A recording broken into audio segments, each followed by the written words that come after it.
नमस्कार। बेताल पच्चीसी की 20वीं कहानी के साथ मैं प्रतिभा।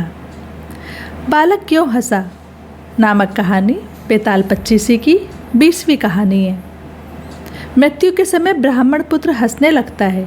इसका कारण राजा विक्रमादित्य ने बड़ी सूझबूझ से समझाया है। पिंडदान का अधिकारी कौन नामक कहानी में पूछे गए प्रश्न का सही उत्तर पाकर बेताल फिर उड़ गया। राजा विक्रमादित्य ने शिनशुपा वृक्ष के नीचे जाकर पुनः बेताल को अपने कंधे पर उठाया और अपने गंतव्य की ओर चल पड़ा। मार्ग में बेताल ने पुनः राजा से कहा, राजन, यह तुम्हारा कैसा दृढ़ निश्चय है। जाकर राजपाट का सुख भोगो। तुम मुझे जो उस दुष्ट भिक्षु के पास ले जा रहे हो यह उचित नहीं है, किंतु यदि तुम्हारा ऐसा ही आग्रह है तो चलो मेरी ये कथा सुन लो। चित्रकूट नामक नगर में एक राजा रहता था। एक दिन वह राजा शिकार खेलने के लिए जंगल में गया। घूमते घूमते वह रास्ता भूल जाता है और अकेला रह जाता है। थककर वह एक पेड़ की छाया में लेटा कि उसे नींद आ गई। जब उसकी आंखें खुलती हैं तो वह एक ऋषि कन्या को देखता है। उसे देखकर राजा उस पर मोहित हो जाता है। थोड़ी ही देर में ऋषि स्वयं वहाँ आ जाते हैं। ऋषि ने राजा को देखकर पूछा, राजन, तुम यहाँ कैसे आए हो? तो राजा ने कहा, ऋषिवर, मैं यहाँ शिकार खेलने आया हूँ और भटक गया हूँ। तब ऋषि बोले, बेटा, तुम क्यों जीवों को मारकर पाप कमाते हो? तो राजा ने वादा किया, ऋषिवर, मैं आपसे वादा करता हूँ कि आज के बाद कभी शिकार नहीं खेलूँगा। खुश होकर ऋषि ने कहा, राजन, तुम्हें जो मांगना हो मांग लो। तो राजा ने ऋषि कन्या मांगी और ऋषि ने खुश होकर दोनों का विवाह कर दिया। उसके साथ विवाह करके राजा वहाँ से चलने को तैयार हुआ। मार्ग में चलते हुए उन्हें रात्रि हो गई, लेकिन राजा फिर भी चलता ही रहा। एक स्थान पर रुककर राजा ने मार्ग में एक पीपल का वृक्ष देखा। तब राजा ने सोचा कि रात्रि में यहीं विश्राम करना चाहिए। यही सोचकर वह वहीं घोड़े से उतर पड़ा और उस मुनि कन्या के साथ राजा ने वहीं पर रात गुजारी। सुबह जब वह अपने नगर की ओर चलने को हुआ तो अचानक एक ब्रह्म राक्षस से उसका सामना हो गया। उस राक्षस का विकराल शरीर देखकर राजा की पत्नी, वह मुनि कन्या, सिहर उठी। वह राक्षस काजल के समान काला था और काल मेघ के समान प्रतीत होता था। उसने अंतड़ियों की माला पहन रखी थी। उस समय वह किसी मनुष्य का मांस खा रहा था और उसकी खोपड़ी का रक्त पी रहा था। क्रोध के कारण उसके मुख से अग्नि से निकल रही थी। उसकी दाढ़ें बड़ी भयानक थीं। प्रचंड अट्टहास करके राजा का तिरस्कार करते हुए वह बोला, अरे नीच, मैं ज्वालामुखी नाम का राक्षस हूँ। पीपल का वह वृक्ष मेरा निवास स्थान है। देवता भी इसकी अवमानना नहीं कर सकते। मैं रात को जब घूमने फिरने गया तभी तूने यहाँ रात बिताई। अब तू इस अभिनय का फल भोगेगा। राजा ने ब्रह्म राक्षस की बातें सुनी। ब्रह्म राक्षस बड़ा भयानक था। राजा ने महसूस किया कि उसे मार डालना किसी भी प्रकार संभव नहीं है। अतः उसने विनयपूर्वक कहा, अनजाने में मुझसे जो अपराध हुआ है आप उसे क्षमा कर दें। मैं आपके आश्रय में आया हुआ अतिथि हूँ, आपकी शरण में हूँ।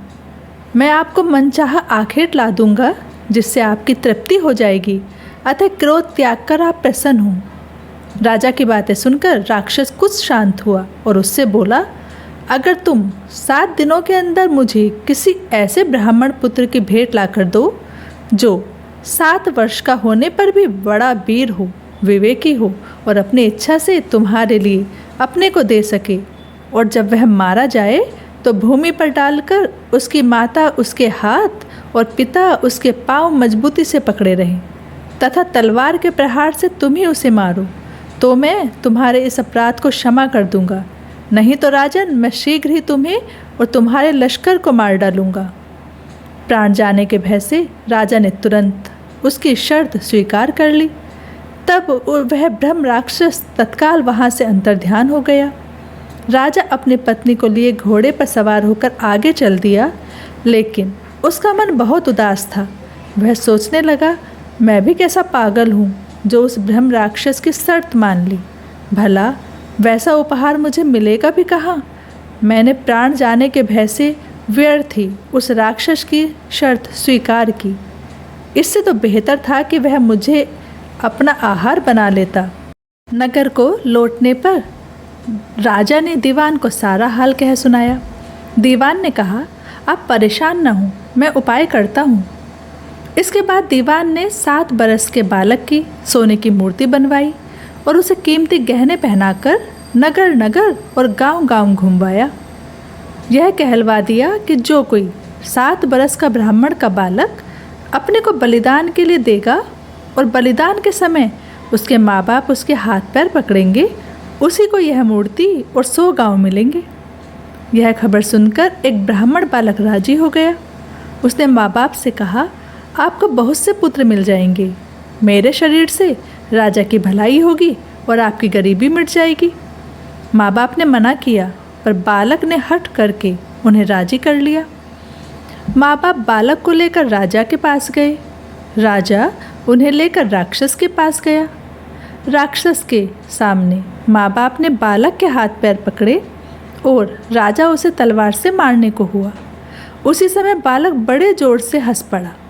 इतना कहकर बेताल बोला, हे राजन, यह बताओ कि वह बालक क्यों हंसा।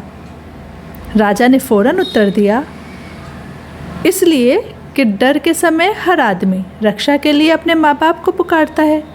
माता पिता न हो तो पीड़ितों की मदद राजा करता है।